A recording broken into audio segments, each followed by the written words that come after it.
Has নামে একজন scientist আছে, হ্যাঁ, ওনার কথা অনুযায়ী যেটা ছিল হেসেস ল, হেস ল, হ্যাঁ, ওনার কথা অনুযায়ী একটা কথা ছিল এরকম টাইপের, তুমি যদি একটা বিক্রিয়া এরকম করো, ধরো আবুলের সাথে বাবুল বিক্রিয়া করে তুমি চাচ্ছ যে এই যে আবুল বাবুল তৈরি হোক, তুমি এরকম চাচ্ছিলা, এটা তোমার চাওয়া। এই প্রসেসটার নাম যদি দাও ডেল এইচ ওয়ান, এটা হওয়ার কথা, কিন্তু অ্যাকচুয়ালি ওটা হয় না।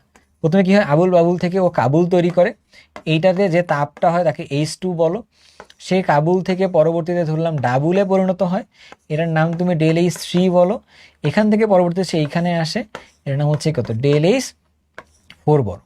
তাহলে এখান থেকে এই ভদ্রলোকের ফর্মুলা অনুযায়ী যেটা হয় যে দেখেন তোমার যেটা শর্টেস্ট ওয়ে এইটা, এই তাপটা সমান কি del H two plus del H three plus del H four, এটা হচ্ছে কার সূত্র, এটাই হচ্ছে এক ভদ্রলোকের ফর্মুলা। কার, হেসের সূত্র হচ্ছে এটা, হচ্ছে হেসের সূত্রটা হচ্ছে এটা, হেসের সূত্রটা হচ্ছে এটা। আমি না বুঝাতে পারলাম তাই না, খুব ভালো বুঝতে পারছেন এটা। আচ্ছা, তাহলে এইটা যদি আমার কাছে হয় অ্যাকচুয়ালি ব্যাপারটা যদি এরকম টাইপের হয়, তাহলে হেসের সূত্র কাজে লাগিয়ে আমরা এটা বলতে পারি del H of F formation সমান কি লিখতে পারি, del H of sublimation plus del H of ionisation plus del H of atomisation plus del H of EA plus del H of lattice, যোগ করলে আমরা এটা পাই। এটা কিন্তু খুব সুন্দর একটা কাজও হয়ে গেল আর কি, হ্যাঁ, এটা সো একটা দিয়ে অনেকগুলো পড়াশোনা হয়ে যায়, দ্যাটস আমি এটা সবসময় করাই। বাট আমাদের বইতে বর্নহেইমার সাইকেলের কথা উল্লেখ নেই, এগুলো ছোট ছোট পার্টগুলোর কথা উল্লেখ আছে আর কি, বইটা পড়লেই দেখবা। আসো, নিচের কোনটি মান সর্বদা ঋণাত্মক হয় আর কি, হ্যাঁ, এটা যদি তোমার বলি, দেখো যখন তুমি কোনো কিছুকে অক্সিজেনের সাহায্যে পোড়াচ্ছ, CX HY এরা তুমি অক্সিজেনের সাহায্যে যখন পোড়াচ্ছ তখন কি উৎপন্ন হয়, x mole of carbon dioxide উৎপন্ন হয়, আর পরবর্তীতে H2O উৎপন্ন হয়।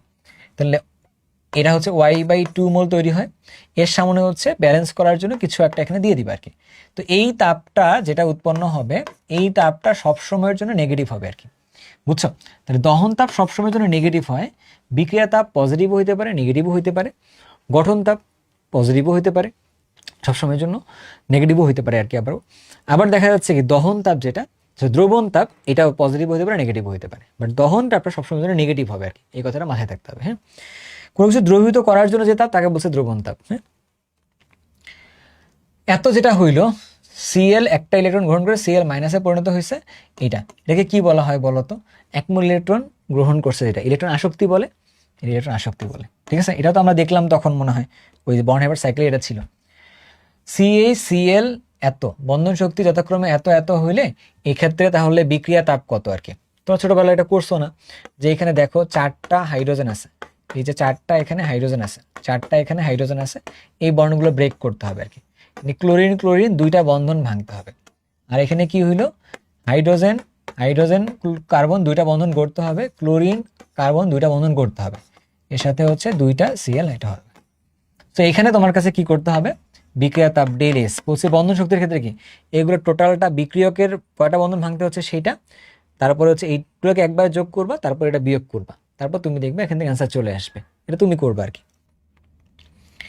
কি বলছে, দুই কার্বন বিশিষ্ট দুইটি হাইড্রোকার্বন, একটা হচ্ছে পি, একটা হচ্ছে কিউ, একটা হচ্ছে sp3, একটা হচ্ছে sp2, তার মানে পি হচ্ছে আমাদের কাছে CH3 এইটা, আর এটা হচ্ছে আমাদের কাছে CH2 ডাবল বন্ড CH2, একটা হচ্ছে ইথেন আর একটা হচ্ছে ইথিন। আচ্ছা, এদের ক্ষেত্রে কিউ যৌগ এত এত এত প্রমাণ গঠন তাপ হচ্ছে এত, তাহলে পি হাইড্রোকার্বনের প্রমাণ দহন তাপ হচ্ছে এত, তাহলে হাইড্রোকার্বন পি এর প্রমাণ গঠন তাপ কত। আচ্ছা আসো দেখি আমরা পি যেটা আছে এটা, তাহলে দেখো ভালো করে গ নাম্বারটা, এটা ভালো করে প্রশ্নটা সলভ করতে পারো, পরীক্ষায় আসতেও পারে এটা। তাহলে CH3 এর সাথে অক্সিজেনের সাথে বিক্রিয়া দাও, দিলে কি উৎপন্ন করবে, 2 মোল কার্বন ডাই অক্সাইড এর সাথে পানি উৎপন্ন করবে, ব্যালেন্স করো, 3 দুগুণে 6, তাহলে এখানে 3 দাও, 3 আর 4 7, তাহলে 7/2 দাও, দিছো।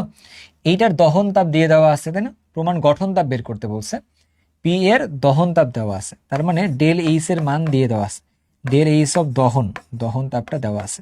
তাহলে এখানে কি হইলো, ডেল এইচ অফ, আমরা বলছিলাম ফরমেশন এনথালপি, তাই না, H of F carbon die অক্সাইডের মানটা এটা, এর সাথে কিন্তু 2 গুণ করতে হবে, এর সাথে দিবে প্লাস, তাহলে del H of F of কার জন্য, পানিরটা লাগবে, তাহলে কয় মোল লাগবে এখানে 3 মোল, এই দুটা নিয়ে এই দুটোকে যোগ করে দিবা, মাইনাস আমাদের কাছে লাগবে কি ডেল এইচ অফ CH3 এটা লাগবে আমাদের কাছে। দেখো এই মানটা দিয়ে দেওয়া আছে, এই মানটা কত, এই মানটা দিয়ে দেওয়া হচ্ছে -1370 এত, এটাকে 2 ইন্টু কার্বন ডাইঅক্সাইডের মানটা কত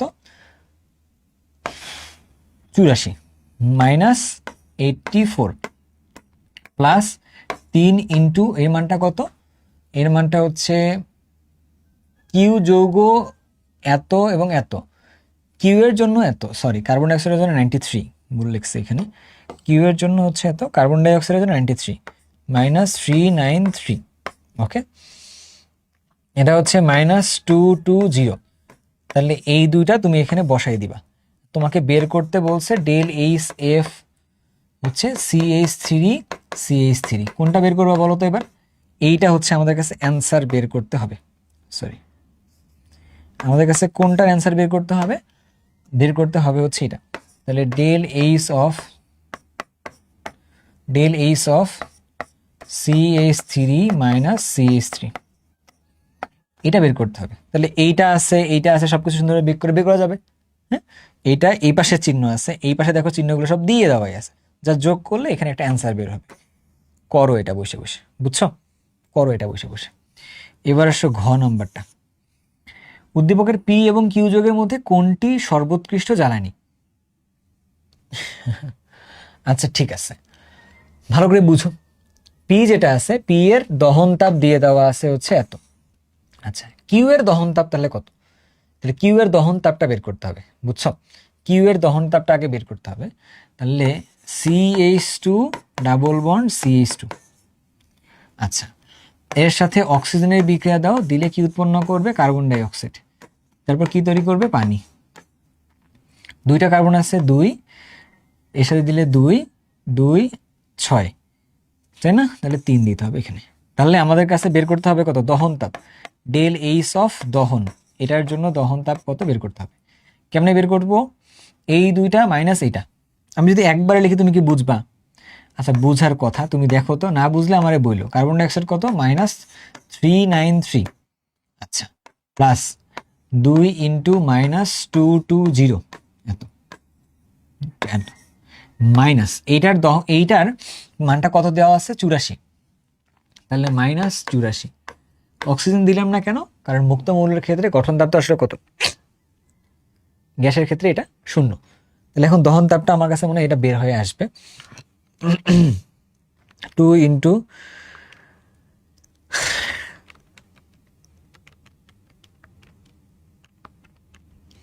দিলাম প্লাস 2 ইন্টু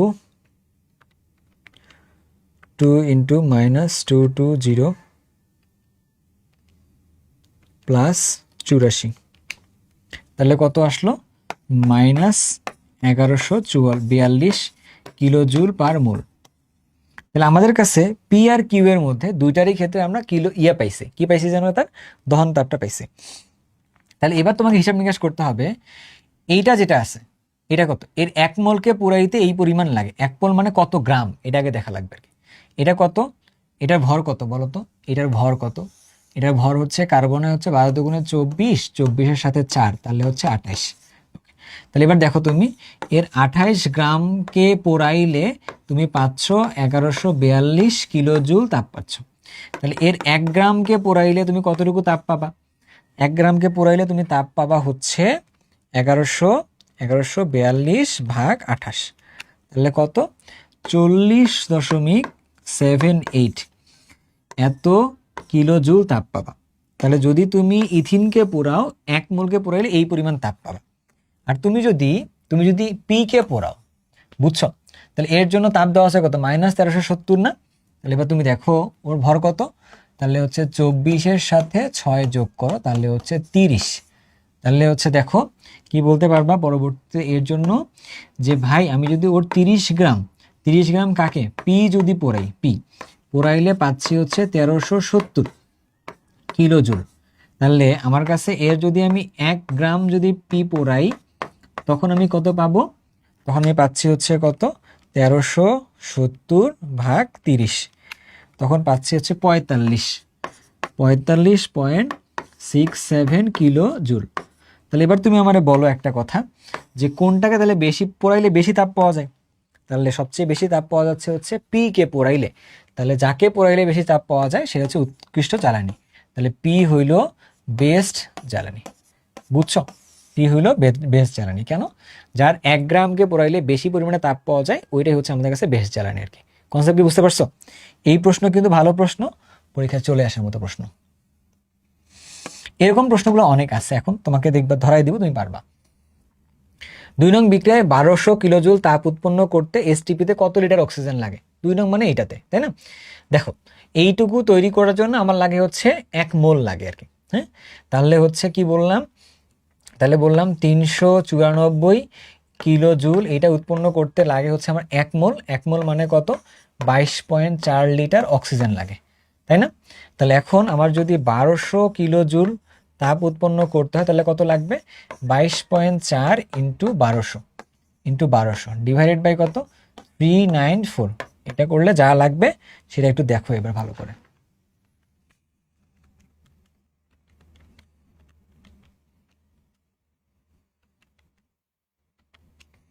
তাহলে হচ্ছে কত? 6822 এত লিটার অক্সিজেন, হ্যাঁ? হিসাব কি ভুল লিখছি?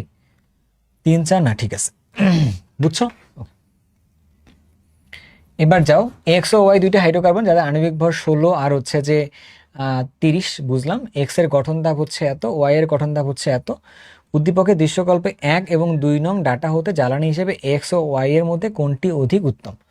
গঠন তাপ দিয়ে তো আমার কাজ নেই, আমার লাগবে হচ্ছে আলটিমেটলি কি বলতো? আমার লাগবে হচ্ছে আলটিমেটলি দহন তাপটা লাগবে।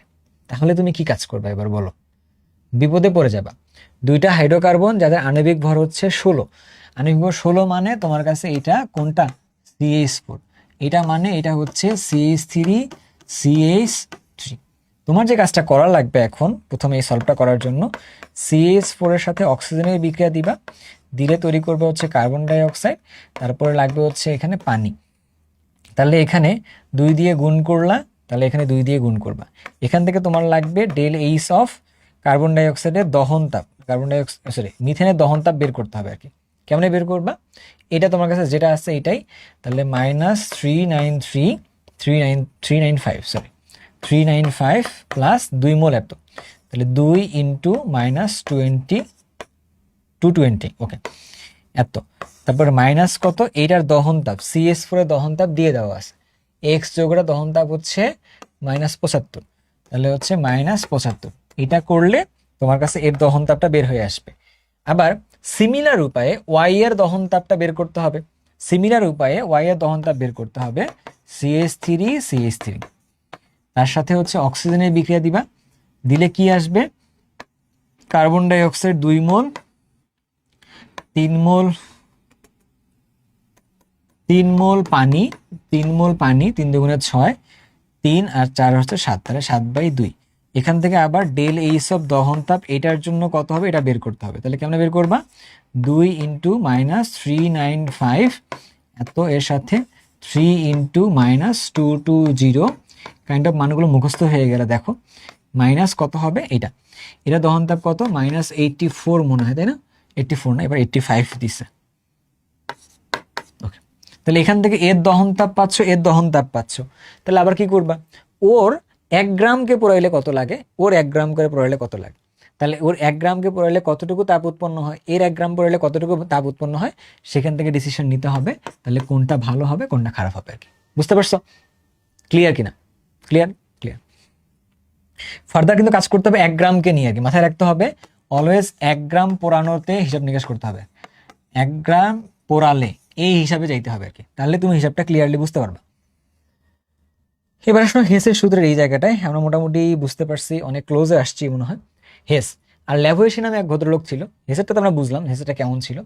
সো ল্যাভোয়েস নামে এক ভদ্রলোক ছিল, যে জিনিসটা এরকমটা, ধরো তুমি কি করছো, হাইড্রোজেনের সাথে হ্যাঁ হাফ মোল অক্সিজেন বিক্রিয়া করছিলা, বিক্রিয়া করার সময় তুমি এখান থেকে 1 মোল পানি তৈরি করছো আর কি।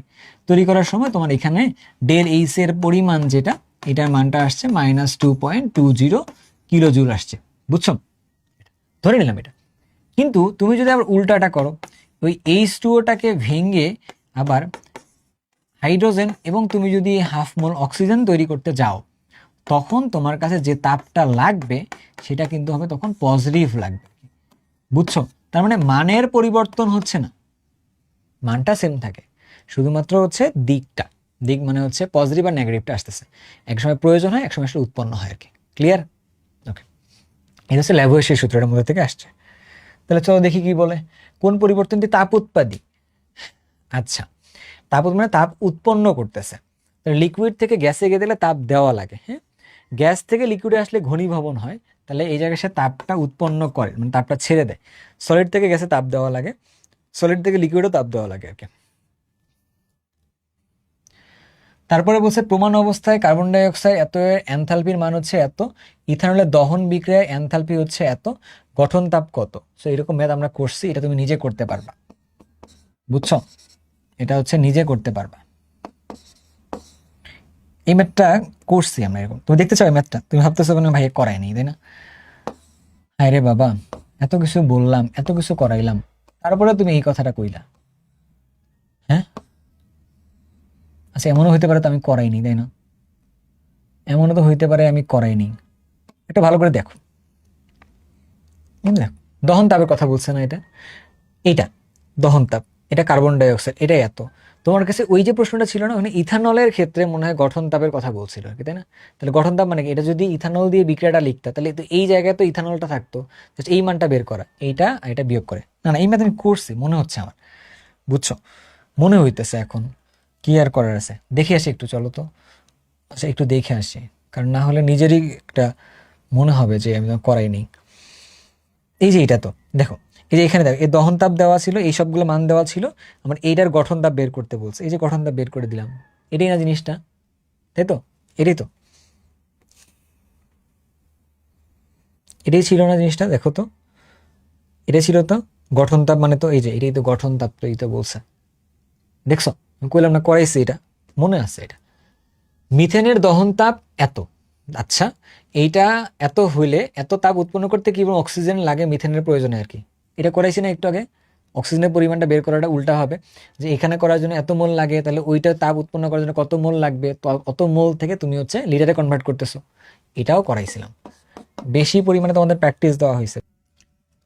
তো এটা তো গেল, তাই না? এটা করবা তুমি। এবার আসো পরেরটাতে, চিত্রটির সাহায্যে হেসের সূত্রটা ব্যাখ্যা করো। দেখো, আমার এ থেকে সি তে যাওয়া দরকার ছিল, এটা হচ্ছে আমার কাছে প্রথমটা, বাট এ না থেকে এ থেকে বি তে যায়, বি থেকে সি তে আসে। তাহলে এটা মানে কি? তাহলে এটা মানে হচ্ছে ডেল এইচ ওয়ান সমান হচ্ছে ডেল এইচ টু প্লাস হচ্ছে ডেল এইচ থ্রি। এই হচ্ছে অবস্থাটা, এটাই হচ্ছে আমাদের কাছে হেসের সূত্র, তাই না ব্যাপারটা?